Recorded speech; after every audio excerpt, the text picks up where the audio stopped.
조선시대 한적한 마을의 아침입니다. 안개가 낀 논밭에서 농부들이 일하고 있으며 평화로운 풍경이 펼쳐집니다. 그러나 이 평온함 속에서도 마을 사람들 사이에 수상한 속삭임이 오가기 시작합니다. 역사적으로 소문은 사회 불안의 첫 징후였으며 이 마을도 예외는 아닙니다.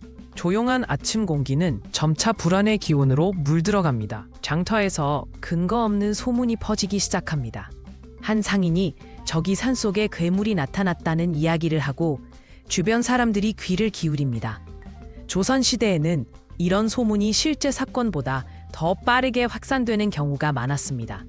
16세기 기록에 따르면 허위 소문으로 인한 사회적 혼란은 빈번히 발생했으며 종종 큰 피해로 이어졌습니다.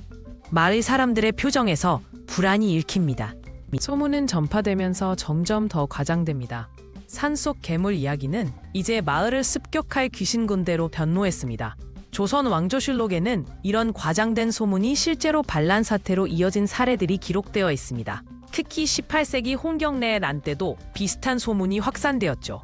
한 노인이 크게 과장된 몸짓으로 이야기를 전하자 아이들은 두려움에 떱니다.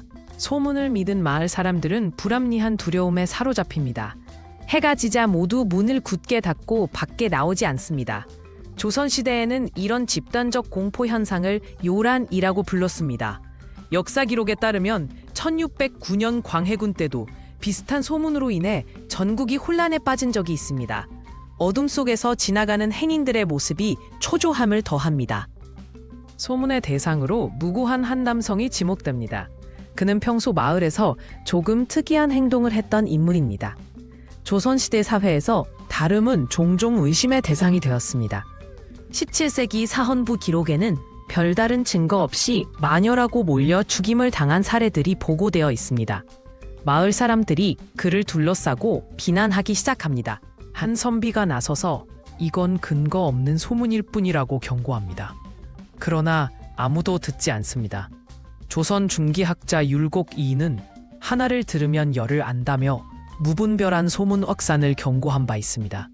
실제로 1545년 을사사화 때도 합리적인 의견은 묵살당했고 이로 인해 많은 선비들이 희생되었습니다. 현명한 선비의 말은 군중의 소리 속에 묻힙니다. 마을 전체가 광적인 혼란에 빠집니다. 북소리가 요란하게 울려 퍼지며 사람들은 허황된 의식을 벌입니다. 조선 후기 실학자 정약용은 민중의 어리석음이 나라를 망친다고 개탄한 적이 있습니다. 1811년 홍경래의 난 당시에도 비슷한 집단적 히스테리가 발생했죠. 불길한 불빛 아래에서 사람들은 이성적 판단을 완전히 잃어버립니다. 소문의 시초자가 거짓을 고백합니다. 사실 그는 단지 농담으로 한 말이었습니다.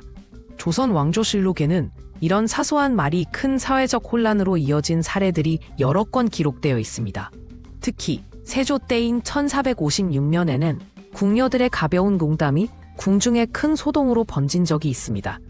마을 사람들은 허탈해하며 서로를 바라봅니다. 사람들은 피해자를 돌아보며 수치심에 잠깁니다. 그의 집은 부서졌고 상처는 깊습니다. 조선시대 법전인 경국대전에는 무고한 이를 모함한 자에게 가혹한 형벌을 내렸습니다. 1485년 성종 때 제정된 이 법은 집단적 관기에 제동을 걸기 위한 것이었죠.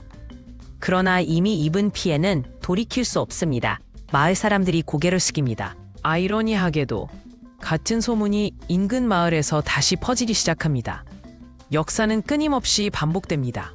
조선 후기 학자 다산 정약용은 백성의 어리석음은 교육으로만 고칠 수 있다고 주장했습니다. 그러나 당시 문맹률이 80%에 이르던 시대에 이는 쉽지 않은 일이었죠. 새로운 마을에서도 똑같은 속삭임이 오가며 첫 장면과 유사한 구도로 영상이 끝납니다.